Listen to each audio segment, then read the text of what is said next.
ఉన్నది. మొన్న ఒక సేవకుడు కారులో బయలుదేరి వెళ్తా ఉన్నాడంట. మీటింగ్ అయిపోయి వెళ్తా ఉంటే ఒక చిన్నమ్మాయి ఒక బాబును పట్టుకొని పరిగెత్తుకుంటూ వస్తూ ఉందంట. పరిగెత్తుకుంటూ వస్తూ ఉంటే ఆ పిల్లాడి తలకాయ కొబ్బరి బాండంలాగా ఊగుతూ ఉందంట. అలా ఇలా ఇలా ఊగుతూ ఉంది. ఆయన ఆగాడంట. పాస్టర్ గారు అని అరుస్తూ ఉంటే ఆయన అన్నాడంట, దైవజనుడు, కొంచెం ఆగమ్మా, ఎందుకంత కంగారు పడుతున్నావు అంటే, నువ్వు వెళ్ళిపోతావేమని పాస్టర్ గారు అంటే, నేను వెళ్ళిపోను గానమ్మా, నిదానంగా రా. ఆ పిల్లోడు కొబ్బరి బాండంలాగా తలకాయ ఊగుతూ ఉంది. ఆ పిల్లోడు భుజం మీద నువ్వు భుజం కింద తల చేయి పెట్టావు కానీ తల మీద చేయి పెట్టమ్మా అని చెప్పాడంట. ఏం చెప్పాడమ్మా? తల మీద అంటే ఎలా ఎత్తుకోవాలి కానీ ఆ అమ్మాయికి తెలియలేదు. ఏం చేసిందంటే తీసుకొని వచ్చిందంట. ఆ అమ్మాయి చెప్తుందంట, పాస్టర్ గారు నా కొరకు ప్రార్థన చేయండి అనిందంట. ఎందుకమ్మా, ఎందుకంత కంగారు పడుతున్నా, అంత టెన్షన్లో ఉన్నావు? ఎవరా బాబు, మీ ఆంటీ కూతురా, మీ అక్క కూతురా, లేకుంటే మీ అన్న కొడుక, ఏమన్నా బాగలేదంటే, లేదు పాస్టర్ గారు నా కూతురే అనిందంట.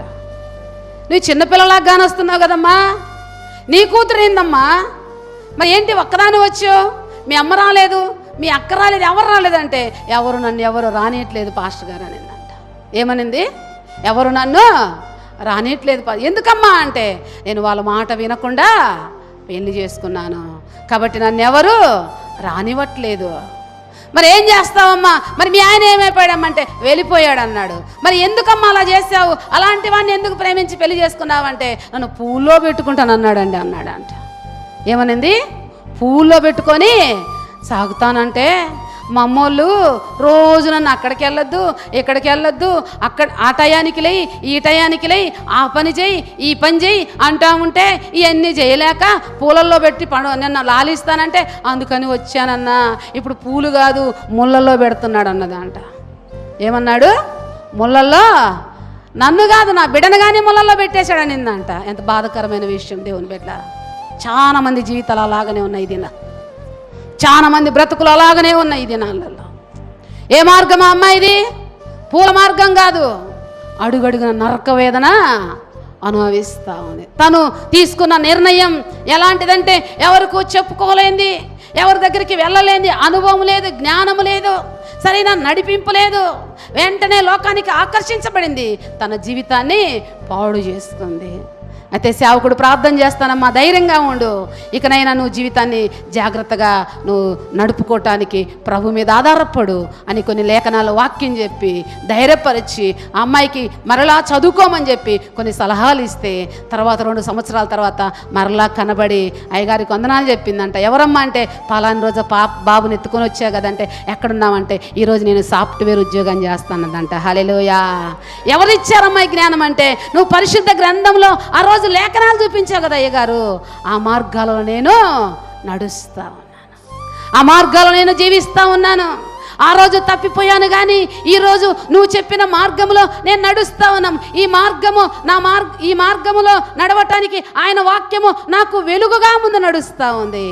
నా చీకటి పోయింది, నా మార్గంలోకి వెలుగు వచ్చింది. నేను నా కుమారుడు క్షేమంగా ఉండగలుగుతున్నాం. ఇక నాకు ఎవరు వద్దు, నా దేవుడు ఉంటే చాలు. నాకు దేవుని కృప ఉంటే నా పిల్లోని దేవుని కొరకు నేను పెంచుతాను.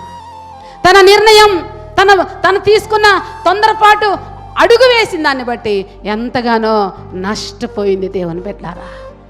ఇకనైనా యవనస్తులారా, ఇకనైనా తప్పిపోయిన వాళ్ళ తప్పిపోయిన కుమారుడు తప్పిపోయాడు. ఏం చేశాడు? తప్పిపోయి దిగజారిపోయి దౌర్భాగ్యమైన బతుకులేకొచ్చి బుద్ధి వచ్చిందంట. అతడికి బుద్ధి వచ్చింది. చాలా మందికి ఇంకా బుద్ధి రాదు. ఎన్ని జరిగినా తగ్గింపు రాదు, గర్వము తగ్గదు, అహంకారం తగ్గదు వాళ్ళకు. వాళ్ళ మాటలు మారవు, వాళ్ళ ప్రవర్తన మారవు. దేవుడు కొన్నిసార్లు మనల్ని ఏం చేస్తాడంటే, శ్రమల పాలు చేస్తాడు మనల్ని దీనత్వంలోకి రావటానికి. దావీదు అంటాడు, నేను శ్రమల పాలునై దీనత్వాన్ని నేర్చుకున్నాను. నీ శ్రమలు వచ్చినాయా ప్రభువా, ఎందుకు ఈ శ్రమలు వచ్చినాయో నాకు దీనత్వాన్ని నేర్పించువా అని మనం తగ్గించుకొని ప్రభు సన్నిధిలో ప్రార్థన చేస్తే మన గర్వము పోతుంది. గర్వాన్ని విడిచిపెట్టరు కొంతమంది. చాలా గర్వంగా బ్రతుకుతూ ఉంటారు. వాళ్ళ మాటలు చూడండి ఎంత గర్వంగా ఉంటాయో. గర్వంగా ఉండి మనం ఏం సాధించలేం దేవుని బిడ్డలారా. గర్విష్ఠుడా నేను నీకు విరోధిని అన్నాడు. నువ్వు దేవునికే విరోధి అవుతావు నువ్వు గర్వంగా బ్రతుకుతే. నువ్వు దేవునికి విరోధంగా ఉండి ఈ లోకంలో సంతోషంగా బ్రతకలేవు. ఒకవేళ మనుషులకు విరోధంగా ఉండి మనుషులు నీ మీద విరోధంగా ఎన్నెన్నో నిందలు వేసినా కానీ దేవుని దృష్టిలో నువ్వు నిర్దోషిగా ఉండాలి. దేవుని దృష్టిలో నువ్వు యోగ్యుడిగా ఉండాలి. ప్రభువు మెచ్చేవాడిగానే ఉండాలి. ఒకవేళ దేవుని మార్గంలో నువ్వు నడుస్తా అనేకులకు నువ్వు దేవుని విషయంలో నువ్వు నచ్చని వాడిగా ఉంటే పర్వాలేదు, కానీ అందరికీ నచ్చిన వాడిగా ఉండి దేవునికి నచ్చని వాడిగా ఉంటే నీకు నరకము తప్పదు, నీకు నరకము తప్పదు దేవుని బిడ్డలారా. అయితే మోషే ఏం చేశాడంటే మంచి నిర్ణయం తీసుకున్నాడు. యెహోషువ గారు అంటున్నాడు, నేను నా ఇంటి వారును యెహోవాను సేవించు. ఒక మంచి మార్గాన్ని ఎంచుకున్నాడు. నా ప్రియమైన దేవుని బిడ్డలారా, దేవుని సంగమా, ఈ మధ్యాహ్న కాల సమయం ఒక మంచి నిర్ణయం మనం తీసుకోవాలి, ఎంచుకోవాలి మన మార్గాలు.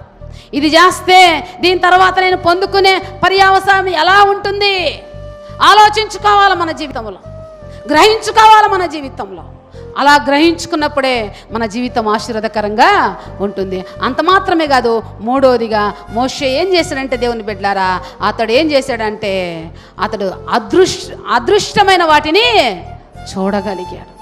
అంటే అతని దృష్టి దృష్టమైన వాటి మీద లేదు, కనబడే వాటి మీద లేదు. అతని దృష్టి పైనున్న వాటి మీదనే చూస్తా ఉన్నాడు. అతను ఏం చేశాడు? ఈ లోకం వైపు చూడటంలే, ప్రభు వైపు చూస్తున్నాడు. ప్రభు ఇచ్చే మహిమను చూస్తూ ఉన్నాడు, ప్రభు ఇచ్చే నిత్యమైన కృపను చూస్తున్నాడు. అందుకు కాబట్టే ఈ శ్రమలు యోగ్యమైనవిగా ఎంచుకోలేదు. ఆ బాధలు, ఆ నిందలు కొద్ది రోజులే కాబట్టి వాటి వైపు చూడకుండా దేవుని బిడ్డలారా దృశ్యమైన వాటిని చూస్తూ ఉన్నాడు. దృశ్యమైనవంటే కనబడుతున్నవి, అదృశ్యమైనవంటే కనబడని. పరలోకం కనబడుతుందా? దేవుడు కనపడుతున్నాడా? బంగారు వీధులు కనపడుతున్నాయా? కనబడటంలే, కానీ మనం నమ్ముతున్నాం అంటే మనం వాటిని చూస్తూ ఉన్నాం. ఆ దృష్టి తప్పిపోకుండా మనము అదే దృష్టితో ముందు కొనసాగాలి, అదే చూపుతో ముందుకు మనం ప్రభు వైపు చూడగలగాల. నా ప్రియమైన దేవుని బిడ్డలారా, ఈ మధ్యాహ్న కాల సమయం అంటున్నాడు, భూమి ఆకాశాలు మీకు సాక్షులుగా ఉంచుతున్నాను అంటున్నాడు. మరి నీ మార్గం ఎలా ఉందో, నువ్వు ఎంచుకున్న మార్గం ఏదో నాకైతే తెలియదు, నీ దృష్టి ఏదో నాకు తెలియదు, నీ నిర్ణయం ఏదో నాకు తెలియదు. ఈ మధ్యాహ్న కాల సమయం దేవుని వాక్యము మనం వింటున్నప్పుడు ఒకవేళ నువ్వు నీ మార్గాలలో తప్పిపోతుంటే ఇప్పుడైనా సరి చేసుకో. దేవుడు నీ జీవితాన్ని ఆశీర్వాదకరంగా మారుస్తాడు. తప్పైన కుమారుడు తండ్రి దగ్గరకు వచ్చి పశ్చాత్తాపడి అంటున్నాడు మొట్టమొదటగా, తండ్రి, పరలోకమునకును నీకును విరోధముగా నేను పాపము ఎవరికి చేశాడంట? పరలోకమున్న తండ్రికి మొదట, తర్వాత తండ్రికి విరోధంగా పాపము చేశానని ఒప్పుకున్నాడు. ఒప్పుకొని యోగ్యుడను కానయ్యా అని ఏడుస్తూ పశ్చాత్తాపడతా ఉన్నాడు. ఇది నెలలో పశ్చాత్తాపం లేదు దేవుని బిడ్డ. వాక్యం విని విని విని విని హృదయాలకు బండబారిపోతా ఉన్నాయి హృదయాలు. వాక్యం విన్నప్పుడు కన్నీరు రావటంలే, వాక్యం విన్నప్పుడు సరి చేసుకోవడానికి ఇష్టపడటంలే, వాక్యం విన్నప్పుడు మంట పుట్టటంలే. మన జీవితాల్లో మంట రావాలా? మనకు ఏం రావాలా? మంట రావాలా. ఆ మంట రావాలంటే ఎక్కడ ఉండాలా? మనము కాలే పొయ్యిలో ఉండాలా, సంఘములో ఉండాలా, సహవాసములో ఉండాలా, ప్రార్థనలో ఉండాలా, విశ్వాసములో ఉండాలా, పరిశుద్ధులతో మన సహవాసాన్ని కొనసాగించుకోవాలా. అందుకనే అపోస్తుడైన పేతురు అంటాడు కదా, అపోస్తుల కార్యం 2వ అధ్యాయంలో ప్రార్థన ఎందు, సహవాసం ఎందు, రొట్టె విరుచుట ఎందును ఎడతెగక ఉండాలి. కాదు, ఆదివారం ఒక్కరోజు ఉంటే చాలు. ఏ రోజమ్మా? ఆదివారం ఒక్కరోజు ఉంటే చాలా మనకు. మరి ఎలా ఉంటున్నాం మనము? ఎలా ఉంటుంది మన జీవితం? ఈ మధ్యాహ్న కాలం మనం ఎన్నుకున్న ఏంటి, మనం ఏర్పరచుకున్న ఏంటియో నిత్యమైన మహిమను పోగొట్టడానికి సాతానుడు ఎన్నో కుతంత్రాలు నీ మీద చేస్తా ఉన్నాడు, గ్రహించుకోలేకపోతా ఉన్నా. ఈ మధ్యాహ్న కాలమందు మోషే ఎంచుకున్నాడంట, మోషే చూడగలిగాడు, మోషే గ్రహించుకున్నాడు. దేవుని కృప మీద మోషే ఆధారపడ్డాడు. ఎన్నో పరిస్థితులు వచ్చినాయి, కానీ వాటన్నిటల్లో అన్నీ విడిచిపెట్టి దేవునితో నడవటానికి మోషే నిర్ణయాన్ని తీసుకున్నాడు. హానోకు దేవునితో నడవటానికి నిర్ణయం తీసుకున్నాడు. నోవాహు దేవునితో నడవటానికి నిర్ణయం తీసుకున్నాడు. షడ్రక మేషకు దేవునితో నడవటానికి, దేవునితో జీవించటానికి, వాళ్ళ చిత్తం కాకుండా దేవుని చిత్తం చేయటానికి ఇష్టపడ్డారు. కాబట్టి దేవుడు వాళ్ళను తప్పించాడు, దేవుడు వాళ్ళను విడిపించాడు, దేవుడు వాళ్ళను రక్షించాడు, ఆ దేశంలో వాళ్ళను ఘనపరిచాడు. ఈరోజు వాగ్దానం ఏందమ్మా? చదివారా? ఈరోజు వాగ్దానం చదివారా? క్యాలెండర్ వాగ్దానం ఎవరు చదవలేదా? అందుకనే దావీదు అంటాడు, నాకు మంట పడుతుందయ్యా అంటాడు. మంట పడుతుంది అంటాడు, నా హృదయంలో మంట వస్తూ ఉందయ్యా అంటాడు. మంట రావట్లే మనకు. నన్ను గణపరచువారు నేను గణపరుస్తా. సమూయేలు గ్రంథం 2వ అధ్యాయంలో సమూయేలుతో దేవుడు మాట్లాడుతూ ఉన్నాడు. అక్కడ నన్ను గణపరచువారు నేను దేవుణ్ణి గణపరిచేవారిగా, దేవుణ్ణి మహిమపరిచేవారిగా, దేవుని కొరకు బ్రతికేవారిగా, దేవుని మార్గాల్లో నడిచేవారిగా, దేవుని మార్గాల్లో నిలిచేవారిగా మనం ఉండాలా.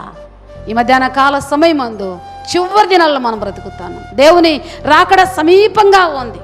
దేవుడు ఒకవేళ ఇప్పుడే ప్రత్యక్షమైతే ఈ స్థలములో ఉన్నపోటును మనం ప్రభు దగ్గరికి వెళ్ళగలమా? ఒకవేళ మన మార్గాలు, మన ఆలోచనలు మనం ఎంచుకున్నది సరైనది కాకపోతే సరి చేసుకుందాం, ప్రార్థన చేసుకుందాం. అలాంటి కృప దేవుడు మనకు దయచేయనుగాక. అందుకే